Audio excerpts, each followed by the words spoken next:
understand the power of the specific immune system, we have to talk about memory and recall. Now, when a pathogen first enters the body and the immune system interacts with it, the nonspecific immune system is active right away. But the first time that a pathogen comes into the body, the specific immune system goes through a period of several weeks in which it gets activated in order to respond to that specific pathogen. That means that it's not really helping out very much the first time around when we get sick. But if you look at the second time that you're exposed to a pathogen or to an antigen, and you see the difference in the immune response, you begin to understand why the specific immune system is such an enormous protection. Now, the memory cells that were produced in the initial activation, the memory helper T cells, memory cytotoxic T cells, and memory B cells, those cells are stationed now throughout the body.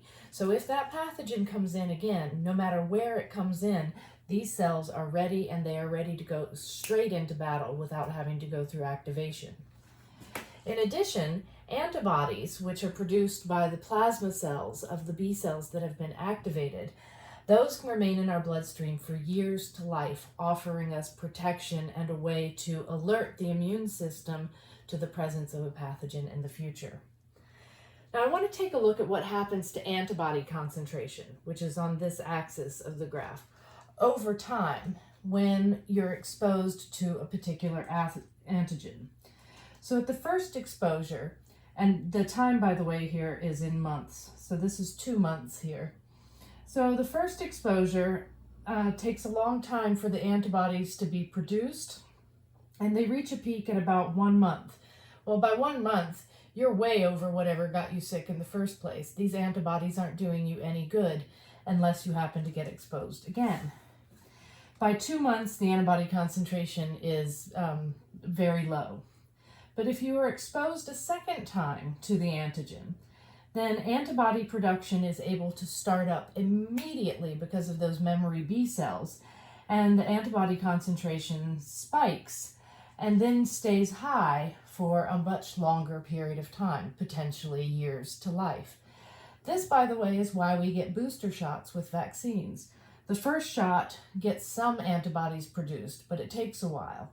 But the second shot activates those memory cells, and they also produce antibodies. So you end up with a much higher concentration of antibodies in your plasma. Anything that causes us to produce our own antibodies, whether it's getting sick or whether it's getting a vaccine, is going to give us what we call active immunity. And this is the long-lasting protection, because if you make your own antibodies, then anytime your body is exposed to that antigen, the antibody concentration will spike again because those memory cells are there. So active immunity is where we've made our own antibodies, we've made our own memory cells. And if we can remember it, then we're protected against it for life. Now, the natural way to get immunity is to get sick, which is not very pleasant. The artificial way to get active immunity is through vaccines. Vaccines are incredibly effective and usually inject either a small amount of a virus or a pathogen, or like a very small concentration, or parts of it, like they break up the bacteria or the virus and only put parts of it in your body. Your immune system doesn't care whether it's an antigen or a pathogen if it just activates the right cells for that pathogen. So both of these are good ways to get active immunity, but personally I prefer the artificial. Passive immunity is when we get antibodies that come from another source. So the natural way that we get antibodies from another source is either through the mother's bloodstream to the fetus, through the placenta.